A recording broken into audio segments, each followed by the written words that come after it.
Halo Bung Rocky, apa kabar? Ini ketemu kita di hari Jumat. Katanya sih Jumat ini Jumat hari apa orang bilang thanks God it's Friday, atau kalau orang Islam nyebutnya ini Jumat yang barokah.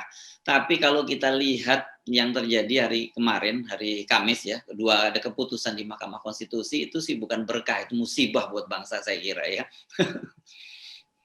Ya, ini catatan pertama bahwa pernah di dalam sistem demokrasi ada lembaga yang tugasnya menjamin demokrasi justru memberangus. Itu namanya Mahkamah Konstitusi itu. Dan catatan ini yang akan kita pakai nanti untuk mempersoalkan mereka yang ada di dalam itu. Kan tetap ada tokoh-tokoh semacam Saldi, Isra yang berkali-kali membuat dissenting opinion. Nah sekarang udah di tingkat tertinggi, dissenting opinion apalagi yang mesti diucapkan. Dia mesti langsung bikin disensus bahwa dia itu tidak bisa lagi berkonsensus dengan mahkamah konyol ini, MK. Maka dia mesti keluar. Kan itu akhirnya pertanggungjawaban moral dari hakim yang nuraninya terganggu. Ya dia keluar. Bukan sekedar mengatakan, nanti saya ada punya dissenting opinion. Itu enggak. Dia mesti lakukan dissent aja. Yaitu perlawanan kan. Ini bukan concern lagi, bukan konsensus bersama dengan hasil keputusan yang di dalamnya ada dissenting opinion, tapi dia harus disensus sekaligus. Jadi keluar dari konsensus bahwa dia adalah bagian dari Mahkamah Konstitusi. Nah itu baru ada kecerahan dan kemungkinan orang menganggap teman-teman muda di situ atau beberapa hakim masih punya pengetahuan tentang demokrasi.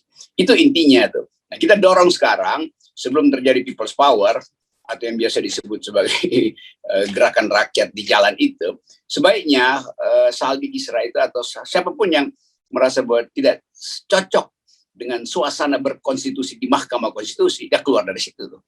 Itu aja kan jalan keluarnya tuh. Kecuali mereka masih di situ, lalu rakyat merasa oke, kalau begitu gempur aja sekalian Mahkamah Konstitusi.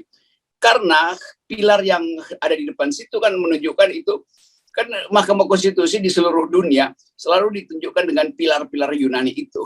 Yang di dalamnya ada justice. Itu, fungsi pilar itu buat menegakkan keadilan. Harus kokoh Mahkamah Konstitusi. Ternyata Mahkamah Konstitusi memotong sendiri pilar-pilar itu. Sehingga berantakanlah pengertian kita tentang konstitusionalisme, presidensialisme, imperatif demokrasi. Jadi kacau. Dan kekacauan itu justru mengenakkan. Karena memang penanda dari jatuhnya rezim adalah kekacauan di bidang yang paling dasar, yaitu para penjaga konstitusi. Ya. Itu gitu. Ya, bayangkan ya betapa publik tidak frustrasi ya. Kalau kemarin selalu alasannya yang ditolak itu legal standing. Selalu kan begitu alasannya. Nah, tapi ternyata kemudian ketika kita melihat PBB, PBB ini partai politik peserta pemilu walaupun dia tidak masuk parlemen, tapi tetap saja itu, dan diakui oleh Mahkamah Konstitusi bahwa mereka punya legal standing. Tapi problemnya itu kembali lagi dijagain lagi bahwa ini open legal policy, dan kalau open legal policy itu bukan kewenangan Mahkamah Konstitusi, balikin aja ke DPR lagi kan, begitu, legislative review. Nah, kalau gitu kita udah bisa duga dong, nggak ada gunanya juga itu PKS melakukan gugatan itu, walaupun dia sudah kompromi menurunkan, enggak 0% lah, 7-9% gitu. Itulah konyolnya Mahkamah Konstitusi. Dia terima legal standing, tapi dalil untuk mempersoalkan materi yang dimintakan judicial review, dia tolak. Kan tolak aja nanti di situ, legal standingnya oke dapat, berarti materinya boleh diucapkan, bahwa nanti diputuskan ya soal lain. Tetapi kan kita nggak punya kemampuan untuk mendalilkan di depan situ kan, karena kita sudah antisipasi ini soal open legal policy. Justru itu yang kita mau persoalkan. Kenapa open legal policy nggak bisa dipersoalkan kan itu satu paket pikiran aja kan. Oh itu nanti mesti ada formulasi. Iya, nggak ada soal, nanti kita sewa orang untuk bikin formulasi. Tapi substansi dari persoalan kita, open legal policy membatalkan demokrasi. Open legal policy bertentangan dengan konstitusi kan itu dalil kita tuh. Jadi mahkamah ini betul-betul konyol dan dungu sebetulnya tuh, karena hanya takut aja kalau argumen di dalam persidangan kan. Jadi itu intinya. Jadi seolah-olah ada template, apapun yang masuk di situ cuma masuk 2 kamar itu, bifurkasinya cuma 2, atau dia legal standingnya tidak diakui, atau diakui tapi akan diarahkan bahwa ini bukan kewenangan mahkamah tuh. Lalu kita bertanya, kewenangan mahkamah kalau terjadi krisis konstitusional itu apa itu? Kan itu problemnya itu. Jadi nanti kalau ada impeachment juga nanti pada presiden, mahkamah akan bilang enggak, itu nggak bisa tuh. Memang kalian punya legal standing buat impeach DPR, tapi itu bukan kewenangan kami itu. Kenapa? Karena ini ada pertimbangan macam-macam itu. Jadi terlihat bahwa nggak ada argumen yang utuh. Jadi maka kita anggap bahwa Mahkamah Konstitusi sedang bukan sekedar mengkhianati, melecehkan, dan dia lagi membunuh demokrasi aja, apa boleh buat. Itu yang terjadi kan. Kan yang minta itu partai politik yang mewakili kedaulatan rakyat, bukan kedaulatan rakyat yang kita serahkan pada DPR, tapi kepentingan kita untuk memastikan demokrasi itu berlangsung bersih itu. Karena itu kita dalilkan macam-macam tuh, partai udah masuk, individu udah masuk, lembaga negara udah masuk, tapi ya apalagi jalan keluarnya selain tabrakan di jalan. Tapi saya berharap orang nggak kemudian apa ya putus asa ya, karena kalau nggak salah ini catatan saya sekitar kalau 31 ya yang sudah ditolak. Mohon kalau ada viewer yang punya data yang berbeda dengan saya dikoreksi ini. Ada 31 yang ditolak. Tapi mungkin dengan harapan nanti orang jadi frustasi. Menurut saran saya jangan frustasi, ajukan aja sebanyak-banyaknya. Nanti lama-lama hakim Mahkamah Konstitusi yang frustrasi sendiri kok melihat melihat orang berbondong ke sana. Ya semua orang akhirnya harus lakukan itu yang disebut sebagai protes mob itu protes massal kan. Ya, jadi kita akan lanjutkan itu bukan untuk mengganggu, untuk memberitahu bahwa kekonyolan itu harus dihentikan. Nah, itu yang sering saya sebut Mahkamah Konstitusi mengalami konstipasi itu. Dia nggak bisa mencerna, lalu dia marah-marah aja kan. Oh, pergi ke sana cari dokter lain. Enggak, ini dokternya cuma Anda, tapi Anda sendiri nggak bisa mencerna sebagai dokter pencernaan demokrasi. Anda nggak bisa mencerna itu. Jadi kita membayangkan satu keadaan di dalam sidang itu. Jadi kalau saya coba intip misalnya, itu ada sidang kesakusuku, ini argumennya Yusril Mahendra ini bahaya nih. Ini argumennya Lanyala nih bahaya nih. Ya udahlah, kita pastikan aja. Pokoknya kita tolak deh. Apapun yang terjadi kita tolak aja. Jadi menolak itu udah jadi keputusan pertama sebelum diperiksa kasusnya. Lalu basa-basi. Ini nebis in idem, ini udah pernah segala macam, udah 37 kasus.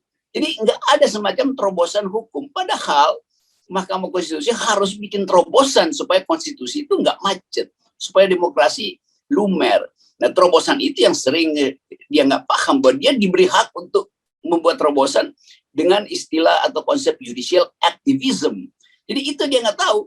Jadi bagaimana kita mau andalkan mahkamah itu kalau dia sendiri nggak tahu fungsi primer dia adalah melakukan judicial activism. Demi itu dia mesti justru bocorkan pada publik, pada pers bahwa ini bahaya loh kalau presiden threshold 20%. Maka coba kalian bikin seminar. Dan pada akhirnya orang tahu bahwa mahkamah mengundang sebetulnya kita lakukan judicial review. Kan itu etikanya tuh. Ya dia sendiri takut pakai hak dia, kan kacau. Ya tentu kita tahu karena mahkamah itu tidak dipilih oleh kedaulatan rakyat, tapi oleh kepentingan partai-partai di DPR dan kepentingan presiden dan kepentingan Mahkamah Agung. Kan cuma dari situ kan rekrutmen mahkamah tuh. Iya. Oke, itu satu kasus presidensial threshold. Kemarin kan kita menyodorkan juga kita berharap juga Gelora misalnya, katakanlah dia melalui pintu masuk yang berbeda. Dan saya kira ini juga nggak kalah seriusnya karena ini berkaitan dengan tiket kadaluarsa yang dipersoalkan. Nah ini ditolak juga gitu. Jadi orang mau masuk pintu mana lagi, dan menurut saya gini deh, gampang aja ya kan, apa logika yang diajukan Gelora itu sebenarnya nggak usah pakai pertimbangan hukum, pakai pertimbangan akal sehat saja. Ya kan Bung Rocky, bagaimana mungkin ada tiket pada 5 tahun yang lalu dan digunakan dan dianggap valid 5 tahun kemudian. Susu aja paling usianya kalau susu bubuk itu nggak sampai 1 tahun. Ini masa pilih orang bisa sampai 5 tahun masih dianggap nggak kadaluarsa itu barang gitu, nggak meracuni orang gitu. Iya, Mahkamah Konstitusi memang mempertimbangkan dengan bagus sebetulnya. Kalau susu kadaluarsa, ojo ke susu. Tetapi dengkul Mahkamah Konstitusi nggak pernah kadaluarsa, karena itu mereka kedengkul aja tuh. Ini mumpung KUHP belum ya, jadi kita maksimalkan dulu. Jadi kritik semacam ini kan upaya untuk memperlihatkan kalau jalan keluar buntu, semua pintu ditutup, lalu bagaimana kita masuk rumah kita? Ya kita bongkar genteng atau kita dobrak. Jadi itu intinya kan. Jadi kalau nanti ada gerakan massa mengepung Mahkamah Konstitusi, dasar etisnya tuh ada karena kalian menutup semua pintu tuh. Jadi kalian tipu-tipu aja kan, para hakim Mahkamah Konstitusi, dia ngintip dari atas, ini ada yang mau masuk, dia tutup. Jadi kecurangan itu sebetulnya yang dibayangkan akan meledak menjadi kekerasan. Dan kalau jadi kekerasan, KUHP udah siapin. Jadi makin lama negeri ini sebetulnya mengarah pada otoritarisme atau sudah dalam sistem otoriter. Walaupun nanti ya kan Anda belum ditangkap, iya, tapi kita nggak mungkin lagi untuk legah meminta pertanggungjawaban mahkamah terhadap penyelewengan konstitusi. Kemana kita mau cari akal untuk memastikan bahwa negeri ini masih demokrasi? Ya dengan demonstrasi tentu. Jadi udah, itu akan dilanggar. Mahasiswa pasti akan abaikan semua sanksi pidana. Buruh juga akan lakukan hal yang sama. Jadi siap-siap bahwa akan ada mobilisasi. Dan Mahkamah Konstitusi ya silakan berlindung. Dan nggak ada yang peduli karena dianggap bahwa yang berlindung di Mahkamah Konstitusi adalah maling-maling konstitusi itu, rampok-rampok konstitusi. Kan ini udah cukup kena delik belum nih? Jangan sampai kena delik karena bagaimanapun juga Anda mesti dibutuhkan terus ini untuk menyuarakan aspirasi masyarakat. Coba mari kita bisa lebih dingin gitu ya melihat persoalan. Kita coba sodorkan data-data ya, Bung Rocky. Selalu kan kita persoalkan berbagai proses legislasi di DPR. Kita lihat itu ada undang-undang Omnibus Law, ada undang-undang Minerba, macam-macam lah undang-undang di situ, dan sekarang KUHP. Dan selalu jawabannya ketika kita dijawab, ya kalau Anda tidak puas, Anda bawa ke Mahkamah Konstitusi. Ya karena itu memang dibuat salurannya seperti itu ya. Dan tapi ketika kemudian salurannya juga dibuntu, ya ini kalau ibarat air kan itu lama-lama air ngumpul-ngumpul kan jadi air bah juga. Dan ini yang saya kira harusnya dipahami oleh para hakim di Mahkamah Konstitusi. Ya sekarang Mahkamah Konstitusi tiap hari ada kasus masuk tuh, disodorkan oleh mereka yang merasa tidak adil, sampai undang-undang perkawinan, undang-undang Minerba segala macam itu loh. Jadi bayangkan misalnya ini mahkamah harusnya kasih teguran pada DPR. DPR, kalian bikin dong undang-undang yang bermutu supaya tidak digugat di Mahkamah Konstitusi. Tapi DPR merasa bahwa enggak apa-apa, enggak bermutu. Toh nanti ada Mahkamah Konstitusi. Jadi dua lembaga dungu ini saling tiktok-kan. Kan undang-undang yang bagus mestinya terhindar dari judicial review itu. Ya. Nah DPR justru mendorong judicial review. Artinya dia bikin produk yang dari awal enggak, kan dengan mudah kita anggap bahwa berarti DPR dari awal membuat produk yang cacat supaya bisa diuji di Mahkamah Konstitusi. Kan dia mesti malu kan? Harusnya dia mesti anggap semua produk DPR itu tidak boleh dibawa ke Mahkamah Konstitusi. Sebisa mungkin jangan sampai produk kita diuji di lembaga konsumen. Kan kira-kira begitu. Kan malu dong. Ini produk cacat akhirnya tuh. Jadi semua produk legislatif adalah cacat. Itu dasarnya tuh. Nah Mahkamah Konstitusi main di situ.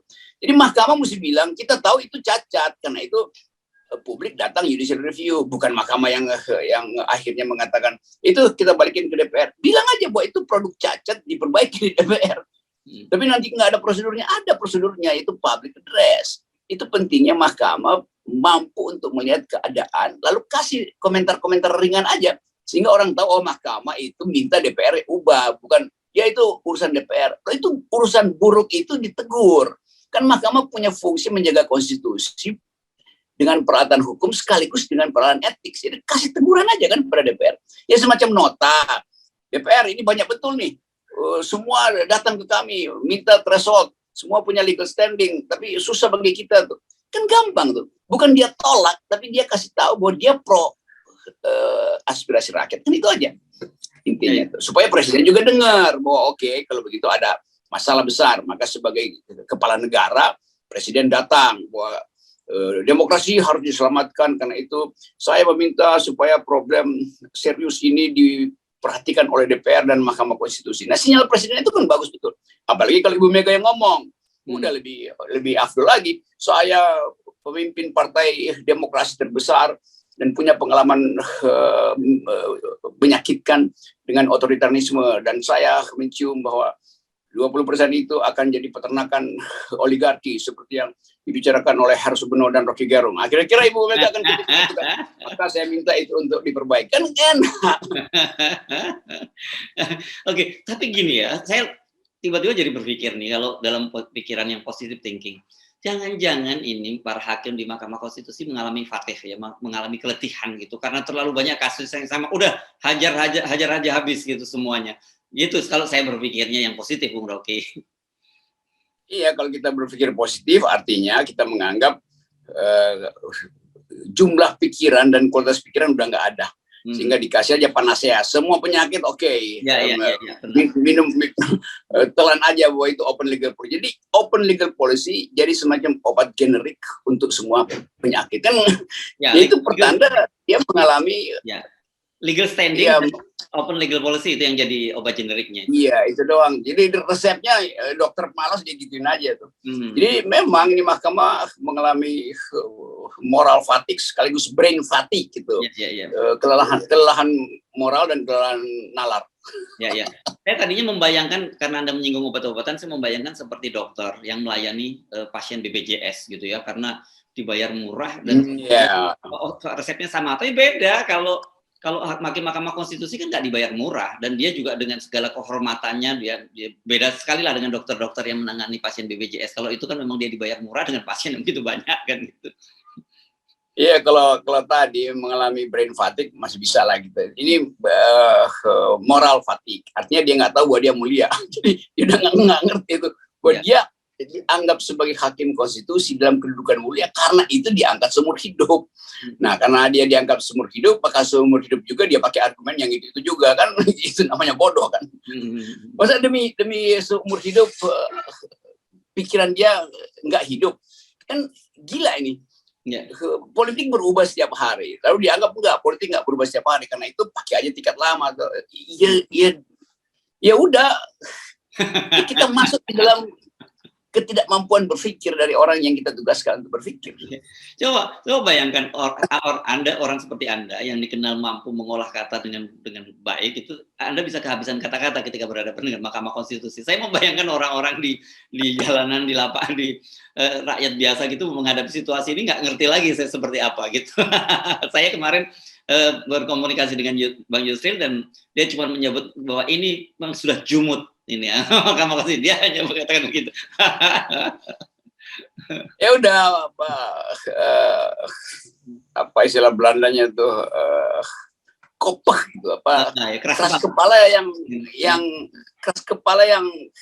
yang konyol. Bahasa Jawanya saya tahu, bahasa Jawa itu ndablek. Ndablek itu namanya. Ya ndablek itu yang terjadi ya, soal semacam itu tuh. Iya. Oke, Bung Rocky, saya kira kalau saya tanya lagi nanti malah yang muncul yang macam-macam, karena saya melihat Anda udah nggak bagaimana lagi memformulasikan. Tapi dalam sekali ini menurut saya Mahkamah Konstitusi sukses, karena sukses membuat seorang Rocky Gerung sudah bingung untuk menemukan kata-kata yang tepat. Saya mau pakai kata-kata terakhir tapi nanti kena delete, tapi saya pakai aja kata dalam bahasa Belanda namanya keep zonder kop itu. Artinya kayak ayam nggak punya kepala. Oke, terima kasih. Tetap 0% kan ya? Tetap ya? Iya.